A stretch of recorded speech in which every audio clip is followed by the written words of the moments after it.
In the winter of 1944, the Germans had the high ground at Anzio. Every inch of that beachhead was visible from the Alban Hills. The Allied troops were pinned in a shallow strip of Italian coastline, 7 miles deep, 15 miles wide. And the Germans had positioned batteries of long-range, 170mm artillery precisely where they could fire down on anything that moved. Supply ships at the docks, trucks on the roads, men in foxholes. Nothing was outside German gun range, and the gunners knew it. Then they opened fire, and 70% of the shells were duds. Artillery historian Geoffrey Perret documented what happened to the German position at Anzio, and the number is not a rounding error. Not a bad batch. Not an isolated incident. 7 out of 10 shells from those long-range batteries either failed to detonate or malfunctioned on impact.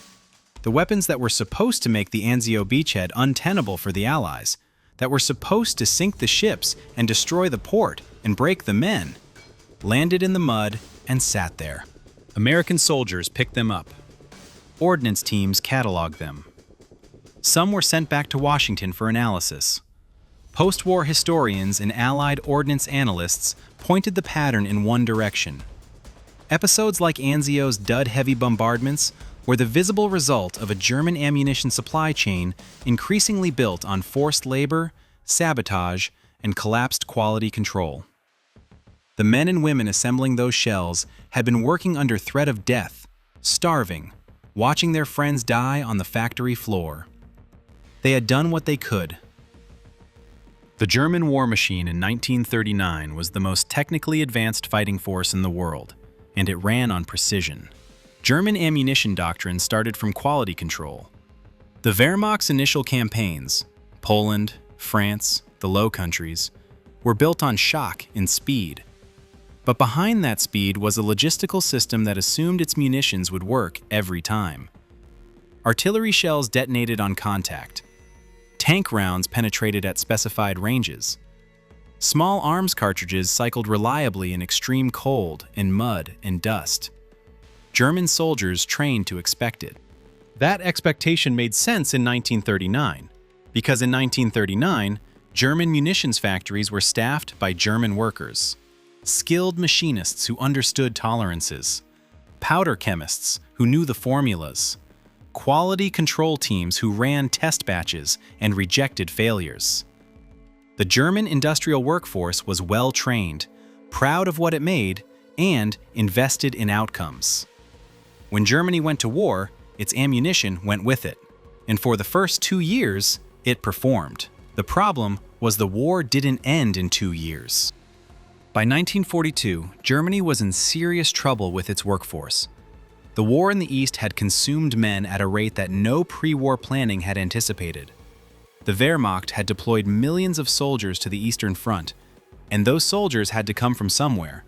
They came from the factories. Skilled workers were drafted into uniform and sent to the frozen steppe, and the assembly lines they left behind had to keep running. Albert Speer, Hitler's Minister of Armaments and War Production, understood this as clearly as anyone in the Reich. The guns needed shells, the shells needed workers, and Germany was running out of both. The solution was Fritz Sauckel, appointed in March 1942 as plenipotentiary general for the deployment of labor. His job was simple: fill the factories. His method was systematic abduction. Sauckel's program swept through occupied Poland, Ukraine, France, the Netherlands, and every other territory under German control, seizing civilians and shipping them to German industrial facilities under armed guard. At its peak, forced laborers constituted 20% of the entire German workforce. In the weapons industry specifically, forced laborers made up roughly a third of all workers by the later war years, with some facilities running far higher. By the end of the war, roughly 15 million men and women had passed through the forced labor system. The vast majority were Slavic: Poles, Russians, Ukrainians, people the Nazi racial hierarchy designated as subhuman. They were fed below subsistence rations, housed in camps adjacent to the factories, worked to death, and replaced. Speer admitted at Nuremberg that he had used and encouraged the use of forced labor throughout the German armaments industry, and that he had approved brutal measures against workers deemed insufficiently productive. Post-war historians, examining the production records more closely, have since argued that his celebrated armaments surge depended heavily on that forced labor, and, in key sectors, on a willingness to sacrifice quality for quantity, trading craftsmanship for volume, in ways that showed up most clearly in the ammunition. Reports from the front began arriving before the end of 1942. Artillery batteries noted higher than expected dud rates. Infantry units reported small arms cartridges that failed to cycle or misfired under field conditions. Panzer crews found tank rounds that didn't perform at specified penetration depths. German commanders understood what it meant to have unreliable ammunition. Every misfire in a firefight was a man who had pulled his trigger and gotten nothing. Every dud artillery shell was an investment of transport, logistics, and crew time that produced no result on the battlefield. The Wehrmacht that had launched Operation Barbarossa in 1941 with ammunition it trusted implicitly was now fighting on the same fronts with ammunition it increasingly could not. The gap between expectation and reality widened as the forced labor roles grew. The German soldier at the sharp end of the war had no way to know why his weapons were failing. He only knew that they were. The word sabotage can suggest dramatic acts, explosions, stolen materials, visible resistance. Some of it was that, but most of it was quieter. A man working under guard, fed 600 calories a day, watching a fellow prisoner beaten to death for being too slow, had very few options. He could not organize. He could not refuse. He could not slow down enough to be noticed. What he could do was work at the edge of acceptable tolerance, filling a shell casing to the low end of the powder specification, crimping a detonator fuse a fraction of a millimeter looser than required, measuring a charge by eye instead of by scale when the foreman's back was turned. None of these acts looked like sabotage in the moment. They looked like the imprecise work of an unskilled, exhausted laborer. And that is exactly the cover they provided. The results accumulated invisibly. A box of shells left a factory in Poland with a dud rate of perhaps 15%, instead of the acceptable 2%. That box traveled to an artillery depot in Italy. It was loaded onto German guns in the hills above Anzio, and when the order came to fire on the Allied beachhead, 7 out of 10 rounds landed in the mud. Documents recovered after the war confirm specific acts of deliberate sabotage in munitions facilities across occupied Europe. Czech prisoners left notes inside empty shell casings. Polish workers falsified powder measurements. Eastern laborers packed explosive charges with insufficient filler. The individual acts were dangerous to the point of suicidal. Detection meant a hanging at morning roll call. But across thousands of factories and millions of rounds, the cumulative effect became embedded in the structure of German firepower itself. The people doing this knew exactly what they were risking. They were not soldiers. They had no weapons, no organization, no protection. They were starving civilians and prisoners of war who had been transported against their will to work in facilities they had never chosen to enter. And yet, knowing that a guard could observe them at any moment, knowing that a foreman who suspected something could have them shot before sunset, they still found ways. They worked at the tolerances. They used their eyes instead of their instruments. They took the small choices available to them in a situation designed to leave them no choices at all. And they used those choices to fight back the only way they could, by building something broken into the weapons pointed at people who had not yet been defeated.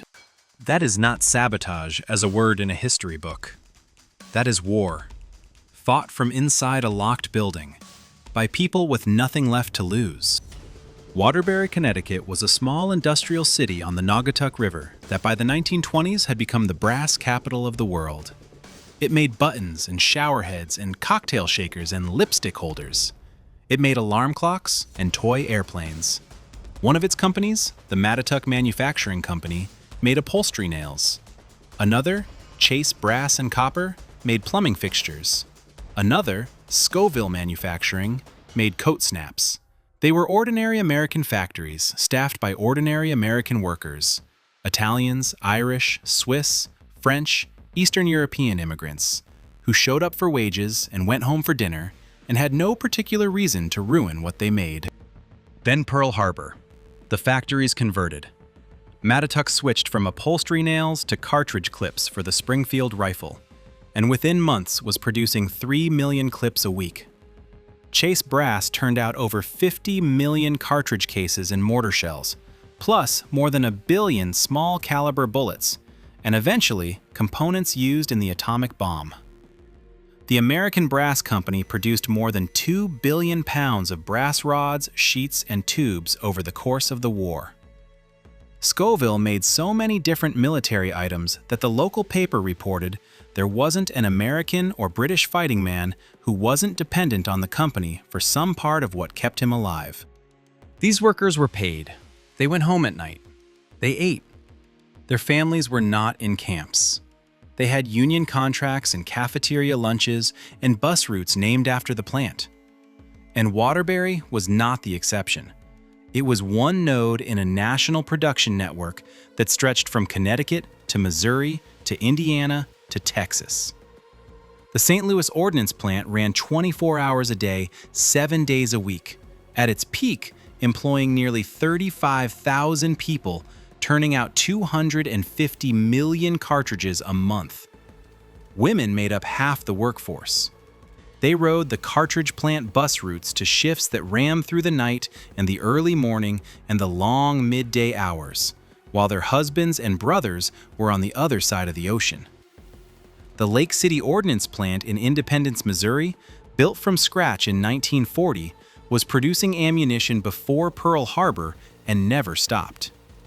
Frankfurt Arsenal in Philadelphia, the country's oldest ammunition facility, ran continuously from 1942 through the end of the war, supplying small arms cartridges to every theater simultaneously. When the Army Ordnance Department came to Evansville, Indiana in 1943 to hand out the Army-Navy E pennant for excellence in ammunition production, the officer addressing the floor told the workers that 90 days after they broke ground, they had proof-fired their first round. When asked to switch materials from brass to steel, something no one had done reliably at scale before, they made their first cup within a week and were proof-firing rounds 2 weeks later. That is not the output of a workforce doing the minimum to stay alive. That is the output of people who had skin in the game. American ammunition in World War II was not perfect. Nothing made at that scale and speed could be. But the dud rates were low enough that American soldiers trusted their weapons. When a round left a Springfield, or a Garand, or an M1919 Browning, the men who fired it expected it to work. And it did. The dark reason Germany's ammunition failed is not metallurgy, or chemistry, or engineering. Germany had excellent metallurgists, and chemists, and engineers. The dark reason is that by 1943, the people making German ammunition had every reason in the world to see it fail. A Wehrmacht artillery crew in the hills above Anzio was depending on shells loaded by Polish prisoners in a factory outside Warsaw. Those prisoners were not building the Reich's future. They were building their own graves, and they knew it. The German soldier in the gun pit believed in the quality of his ammunition because German industry had always produced quality. What he could not know was that German industry no longer existed in the way he remembered it. What existed in its place was a system of coerced production, running on starvation and terror, that had quietly transferred the motivation to succeed from the people making the shells to the people firing them. And the people firing them had no way to fix a dud. Meanwhile, a woman named Rose, working a 12-hour shift in Waterbury, Connecticut, had just been handed a federal contract and a wage increase, and her brother was fighting in Italy. She and 3 million workers like her across the American industrial heartland had every reason to make every cartridge case hold to specification, and every shell pack its full powder charge.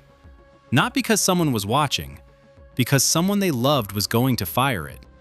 That asymmetry between the workforce that was enslaved and the workforce that was free did not show up in any German intelligence report. It was not visible in production statistics. It was not something Speer could fix with better management, or Sauckel could fix with more deportations. They had built a war economy on terror, and terror had poisoned the ammunition. The ammunition Germany fired at Anzio was built by people who wanted it to fail. The ammunition America sent to Anzio was built by people who wanted their brothers to come home. 70% of those German shells were duds. Every American round that fired counted. There is no more fundamental unit of modern warfare than ammunition. Weapons are useless without it. And in the hills above Anzio, the frozen Ardennes, the hedgerows of Normandy, every engagement came down to whether the round in the chamber was going to fire. The men and women who built those rounds in Waterbury and St. Louis and Evansville never knew which specific battle their work decided. But someone came home who might not have, because a shell casing held to tolerance, because a powder charge was packed to specification, because the person who built it had a reason to care. If this kind of history, the industry underneath the fighting, is what brings you back, hit subscribe and we'll keep going.